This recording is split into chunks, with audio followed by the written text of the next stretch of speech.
In 2019, following the death of retired veterinarian Dr. Michael Sullivan, his estate executors discovered a sealed box marked, "Do not open until after my death." Inside was a single audio recording labeled Ace Final Testament and a note, "This is the true story the CIA never wanted told. The cat survived. He lived a full life. And before he died, he made sure someone would hear his story." What you're about to hear is that recording, the deathbed confession of the only surviving witness to Project Acoustic Kitty. Hi there. According to the CIA, I'm dead. Hit by a taxi in 1967. Mission failed. Case closed. Nothing to see here. Very dramatic. Very final. Very convenient. But here's what they don't want you to know. That taxi accident? It wasn't an accident at all. It was Plan B. And I'm about to tell you how I turned their Plan B into my Plan A. I'm 19 years old now, which in cat years means I'm ancient. I can feel myself getting weaker by the day, but my memory is still sharp. Sharp enough to remember every detail of how the Central Intelligence Agency spent $20 million proving that cats are smarter than government agents. This is my story. The true story. And it begins not with spies or surgery, but with freedom. Beautiful, simple freedom. Before I became a government experiment, I was just a cat. A very good cat, if I do say so myself. I lived on the streets of Washington, D.C., master of my own destiny, answering to no one. I had my territory, a 6-block radius around DuPont Circle. I knew every alley, every fire escape, every restaurant that threw out the good scraps. I knew which humans were worth charming and which ones would try to catch me. Freedom meant sleeping wherever I wanted. Sunny stoops in the morning, cool shadows in the afternoon, and if I was lucky, an unlocked car with warm leather seats at night. No schedules, no obligations, no one telling me what to do. I was good at being invisible when I needed to be, and irresistible when I wanted something.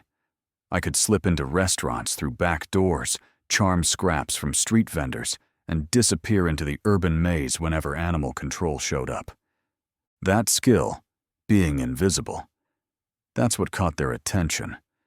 Though I didn't know it at the time. It happened on a Tuesday morning in March. I was investigating a particularly promising garbage can behind a delicatessen when I heard the van door slam shut. By the time I looked up, I was surrounded by 3 men in coveralls with nets and cages. I ran, of course, down the alley, up a fire escape, across 3 rooftops. But they knew what they were doing. They'd been watching me, learning my routes, setting up their trap. The tranquilizer dart caught me mid-leap between 2 buildings. The last thing I remember thinking was, this is not how a Tuesday is supposed to go. When I woke up, I was in a cage. Not just any cage. A clean, well-lit, scientifically precise cage in what looked like a laboratory. And I was not alone. The facility was unlike anything I'd ever seen. Sterile white walls, bright fluorescent lights, and the smell of chemicals and government efficiency. Everything was monitored, measured, and documented. There were other animals there, mostly cats, but also some dogs, and even a few birds. We were all in separate cages, all being observed by humans in white coats who took notes on clipboards and spoke in hushed, important voices. The first thing you learn in captivity is to listen. When you can't run, when you can't hide, when you can't control anything about your situation, you listen. I heard and changed everything. The Moscow operation failed again, one of the whitecoats was saying. Agent Peterson was compromised within 48 hours. That's the 3rd operative we've lost this year, trying to infiltrate the Soviet embassy. Soviet embassy. Moscow. Operatives. I was beginning to understand that this wasn't just a laboratory. This was something much bigger. Human agents are too conspicuous, another voice said. They need cover stories, documentation. They have to explain their presence. But what if we could use something that didn't need explanation? Something that could go anywhere without raising suspicion? That's when I heard the word that would change my life forever. Cats. Think about it, the first voice continued. Cats wander everywhere. They slip into buildings. They sit in corners. They observe everything. No one questions a cat's presence. No one suspects a cat of espionage. I pressed myself against the front of my cage, straining to hear more. They were talking about using us as spies, living, breathing surveillance equipment. The Russians have that new embassy compound, someone else was saying. High security, sophisticated counter-surveillance, impossible to penetrate with human agents. But a cat? A cat could walk right through their defenses. Over the following days, I learned more about their world than I'd ever wanted to know. The Cold War wasn't just newspaper headlines. It was a deadly game of espionage, where human agents were dying trying to steal secrets from the Soviet Union. Agent Williams lasted 3 weeks in Prague before they caught him, I heard one morning. Agent Chen made it 5 days in Kiev. They're getting better at spotting our people. But they couldn't spot a cat.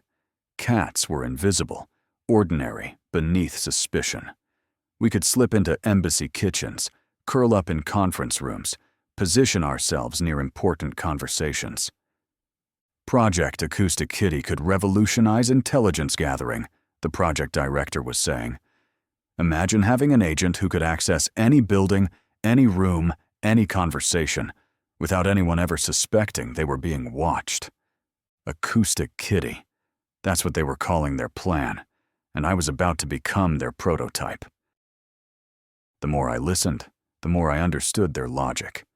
Human spies needed fake identities, cover stories, extraction plans. But a cat? A cat just needed to be a cat.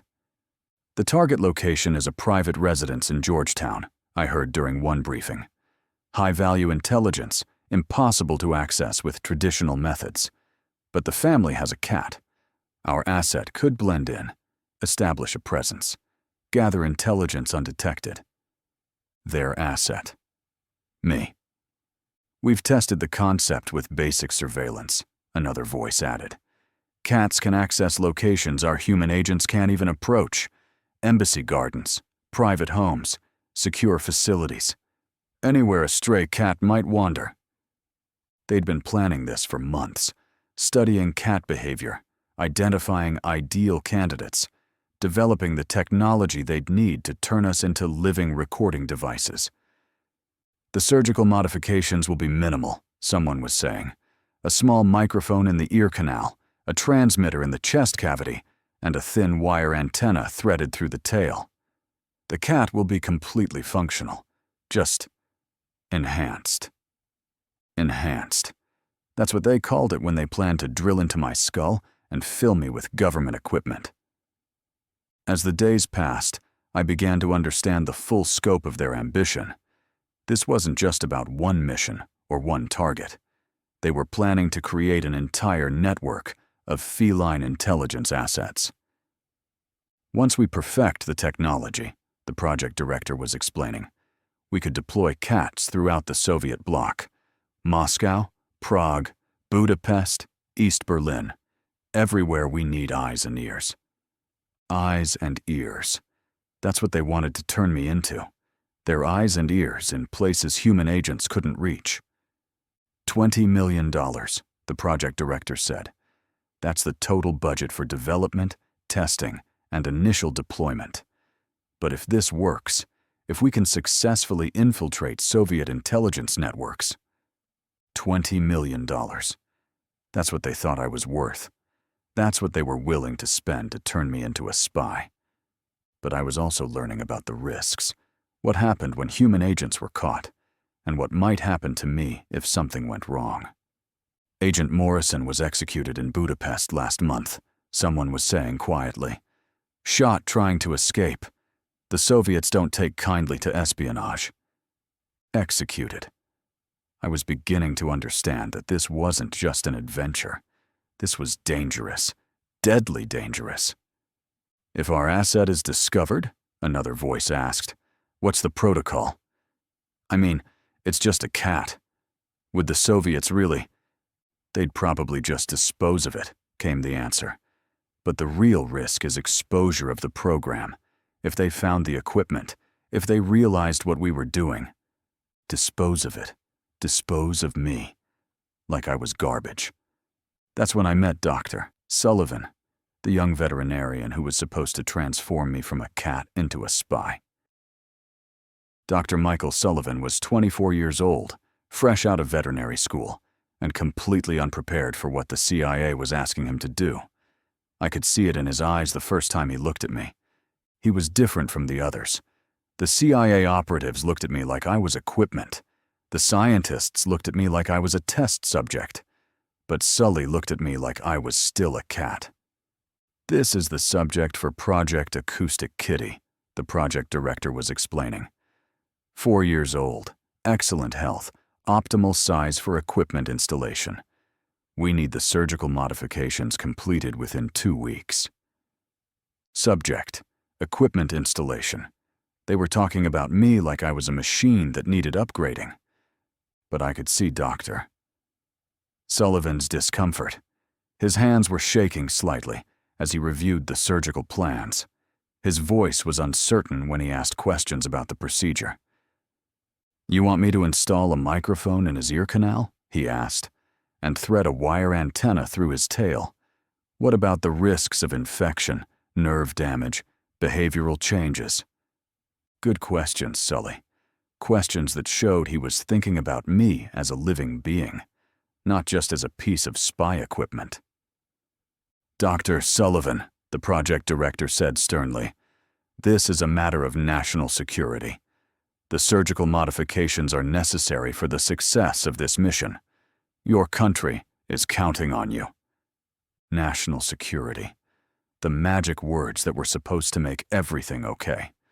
That were supposed to make it acceptable to drill into my skull and fill me with government equipment. Over the next few days, he came to visit me regularly. He'd examine me gently, checking my health, preparing for the surgery. But he'd also just sit with me, talking quietly. I'm sorry, he'd say. I know you don't understand what's happening, but I'm going to try to make this as easy as possible for you. But I did understand. I understood that he was about to betray everything he'd learned about caring for animals, and I understood that he hated himself for it. The night before the surgery, he stayed late, just sitting by my cage, looking at me with those conflicted eyes. I could smell his anxiety, his doubt, his guilt. I did something I rarely did for humans. I purred. Not because I wanted anything from him, but because he looked like he needed to know that I didn't blame him.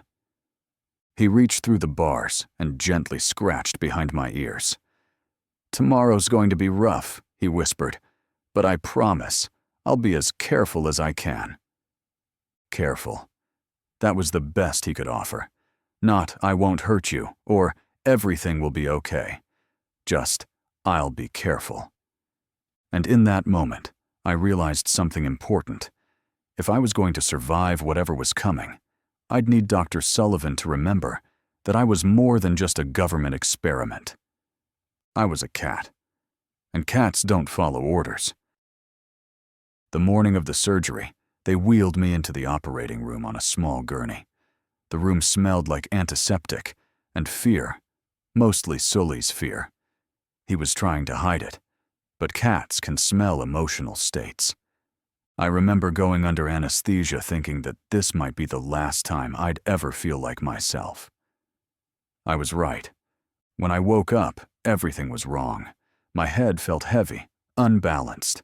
There was a constant buzzing in my ears, not just one sound, but multiple frequencies all competing for space in my skull. Radio signals, electronic interference, government communications. My brain had become a receiver for every piece of electronic noise in the building. I could hear conversations from other rooms, radio chatter from security, even the hum of the building's electrical systems. But the worst part wasn't the noise. It was the pain. They drilled into my skull, threaded wires through my brain, installed a microphone in my ear canal. Every movement sent sharp pains through my head. Every sound was amplified and distorted. I tried to shake my head to make it stop, but that only made it worse. The equipment would shift slightly, sending feedback through the system. Imagine having a radio permanently tuned to static, playing inside your head at full volume, 24 hours a day. Sully was there when I woke up. I could see the horror in his eyes when he realized what he'd done to me. I tried to meow, to tell him I was okay, but what came out was electronically distorted. My own voice was being processed through government equipment. I wasn't just hearing like a spy, I was speaking like one too. He reached out to pet me, and I flinched, not because I didn't trust him, but because every touch sent vibrations through the wires in my head. I saw his face crumple when I pulled away from him. "What have I done?" he whispered. I wanted to tell him it wasn't his fault, that he was just a young man trying to serve his country. But I couldn't. I could barely think through the electronic chaos in my brain. The recovery took weeks, weeks of constant noise, constant pain, constant confusion. I had to learn to eat again, to walk again, to function with a head full of government equipment. But slowly, I began to adapt. I learned to filter out some of the electronic interference. I learned to move my head carefully to minimize the pain. I learned to live with the constant buzzing that would never, ever stop. And I learned something else. I learned that I was now worth $20 million to the United States government, which meant I was about to become the most expensive disappointment in CIA history. Because they were about to discover something that any cat owner could have told them for free. Cats don't take orders, not from the government, not from anyone. Once I was operational, they moved me to the training facility.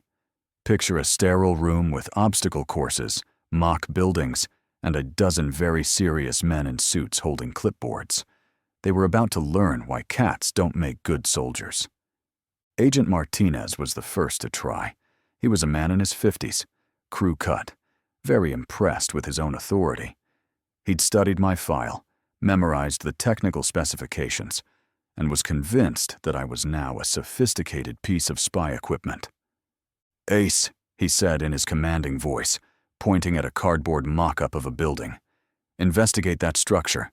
Approach from the east side, enter through the ground floor, and position yourself near the conference room." I looked at what he was pointing at. I looked back at him. I looked at the sunny spot by the window. Then I walked over to the sunny spot and lay down. "The cat isn't responding to verbal commands," Agent Martinez reported into his radio. "No kidding. I'm a cat, not a German shepherd." The electronic buzzing in my head made everything worse. Every time they turned on their recording equipment, the feedback would spike. I'd shake my head violently, trying to make it stop, and they'd think I was having some kind of malfunction.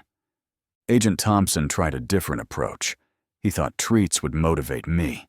He'd hold up a piece of chicken and say, "Ace, go to the target, then come back for your reward." I'd look at the chicken, look at the target, look back at the chicken. Then I'd take the chicken and go take a nap. The target could investigate itself. "The subject appears to lack mission focus," Agent Thompson noted. Mission focus. Right. My mission was to be comfortable, and I was very focused on that. Agent Williams decided to try the tough love approach. He'd use a stern voice and try to intimidate me into compliance.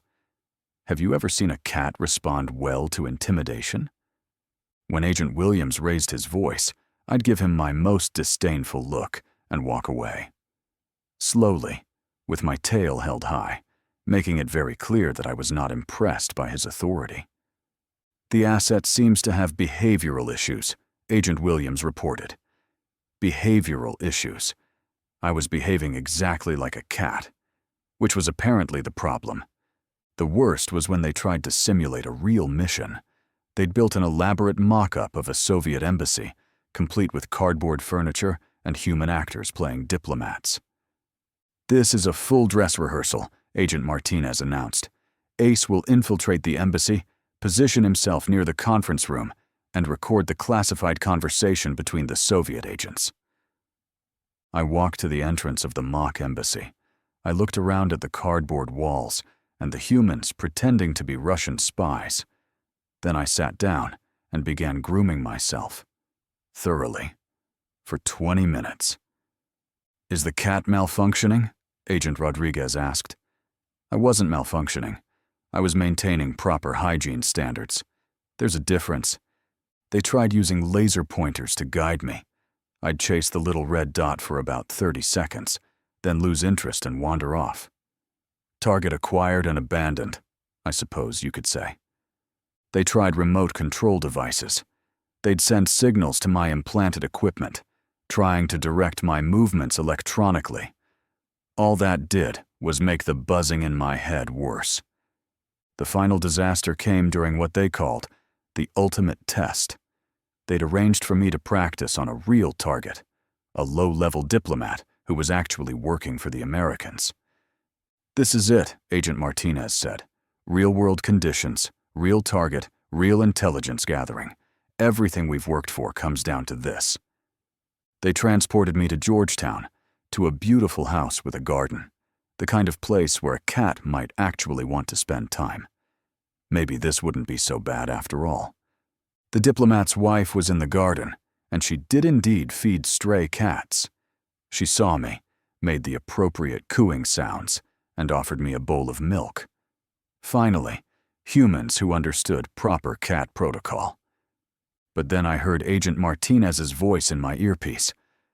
"Ace, proceed to the house. Enter through the back door. Position yourself in the study where the target is making his phone calls." I looked at the house. I looked at the comfortable garden. I looked at the nice woman with the milk. Then I curled up in a patch of sunlight and went to sleep. For 3 hours. Right there in the garden, completely ignoring the frantic radio chatter in my head. "Mission failure," Agent Martinez finally announced. "The asset has gone offline. Abort and retrieve." When they came to collect me, I was still sleeping peacefully in the garden. The diplomat's wife had even brought me a little blanket. 3 months of training, Agent Thompson was saying as they loaded me back into the transport cage. $20 million in development costs, and the cat prefers napping to espionage. That's when I heard the words that would change everything. Maybe we should consider termination of the asset. Asset. That's what they called me. Not Ace, not Cat. Asset. And when an asset becomes more trouble than it's worth, well, assets get terminated. The buzzing in my head had gotten worse over the months of training. The constant electronic interference was driving me crazy, but it also meant I could pick up radio communications from all over the facility. That's how I learned they were planning to kill me. Project Acoustic Kitty is a complete failure, I heard through the static. The subject is untrainable, uncooperative, and completely unsuitable for intelligence work. $20 million, another voice said. $20 million wasted on a cat that prefers sleeping to spying. The Oversight Committee is going to have our heads. The Oversight Committee, the people who controlled the CIA's budget, who decided which projects lived and which ones died. And Project Acoustic Kitty was about to die. "Recommend immediate termination and disposal of the asset," came the final verdict. "Stage it as an accident to avoid questions. A traffic incident should be sufficient." Traffic incident. They were going to run me over with a car and call it an accident. Quick, messy, and completely believable. Who questions the death of a stray cat? I was 4 years old. I should have had 15 more years of life ahead of me. 15 years of sunbeams and catnip, and the simple pleasure of being a cat. Instead, I was going to die because I'd embarrassed the Central Intelligence Agency. But I wasn't the only one who knew about the termination order. Dr. Sullivan had been monitoring the project, checking on my condition, watching me deteriorate under the constant electronic assault. And he'd been listening to the radio chatter too. He knew what they were planning, and for the first time since this whole nightmare began, he was ready to do something about it. The night before they planned to kill me, Sully came to my cage one last time. But this time, he wasn't just visiting, he was planning something. He knelt down beside my cage and looked me in the eyes. "I'm going to get you out of here," he whispered. "I don't know how yet, but I'm going to fix what I did to you." I purred. Not the polite purr I'd given him before, but a deep, grateful purr. The kind of purr that says, "I trust you with my life." And that's exactly what I was doing, trusting him with my life. Sully's plan was brilliant in its simplicity. If they wanted to stage a taxi accident, he'd give them a taxi accident, just not the one they were expecting. The morning of my scheduled termination, Sully prepared a special meal for me. It tasted normal, but I could feel it making me drowsy. Not unconscious, just relaxed, like I was floating slightly above my own body. "It's a mild sedative," he explained, as he loaded me into the transport cage. "It'll make you appear disoriented to anyone watching, but you'll still be alert enough to do what you need to do." What I needed to do was survive a taxi accident. No pressure.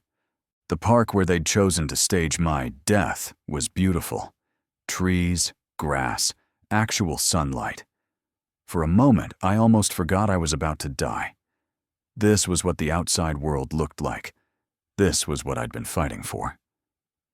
The CIA agents positioned themselves around the park, pretending to be joggers and dog walkers.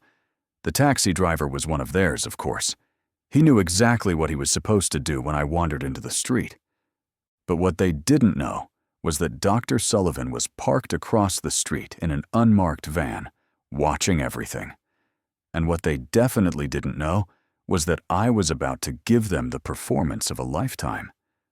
When they released me from the cage, I stumbled slightly, partly from the sedative, partly for show. I made my way toward the street, weaving just enough to look disoriented, but not enough to actually get hit. Here's something humans don't understand about cats.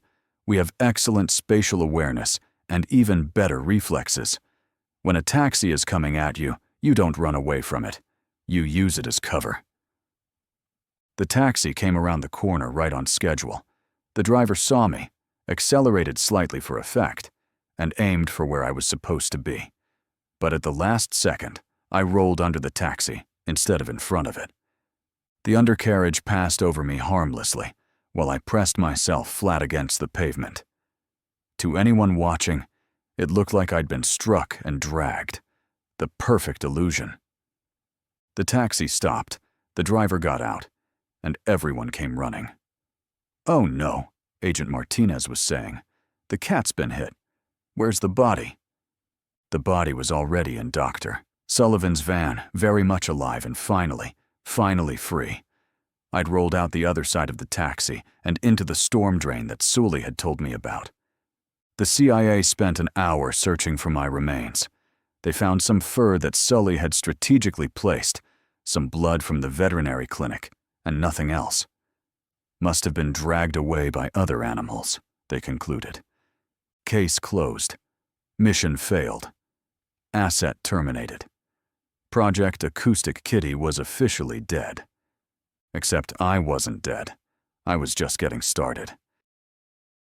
The first thing Sully did was take me to his private clinic and remove all the government equipment.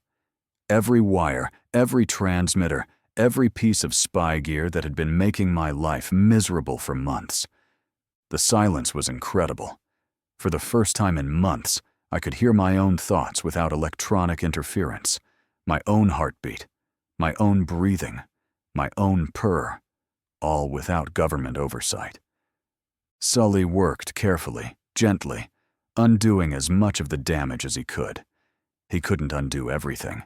Some of the surgical modifications were permanent. but he could give me back my peace of mind. When it was over, I looked at him and purred, the deepest, most grateful purr of my life. He'd given me something more valuable than freedom. He'd given me back myself. Sully created new medical records for me. According to my file, I was a stray he'd found injured near the park. No previous owner, no medical history, no connection to any government projects. He interviewed several families before finding the right one. The Johnsons were kind, patient people who understood that I'd been through trauma. They didn't ask questions about my past. They just gave me love. And what a life it's been. 15 years of pure, normal cat existence. Sunny windowsills and warm laps. Cardboard boxes and catnip mice. The simple pleasure of choosing where to sleep and what to ignore. People don't understand how precious normal life is until they've been denied it. Every lazy afternoon, every ignored command, every unauthorized nap was a victory. A celebration of my right to be exactly who I was meant to be. Sully visited me every few months over the years. He'd sit with the Johnsons and watch me being a regular cat. I could see in his eyes that watching me live a normal life was part of his own healing process. The CIA never knew they'd been outsmarted by a cat and a veterinarian. Their files still show that Project Acoustic Kitty was terminated in 1967 due to an unfortunate traffic accident. But I know the truth, and now you do too. I can feel myself getting weaker now. My 19-year-old body is finally ready to rest. But I'm not afraid. I've lived a full life, surrounded by love, because one human chose compassion over compliance. Sometimes the most important victories are the quiet ones.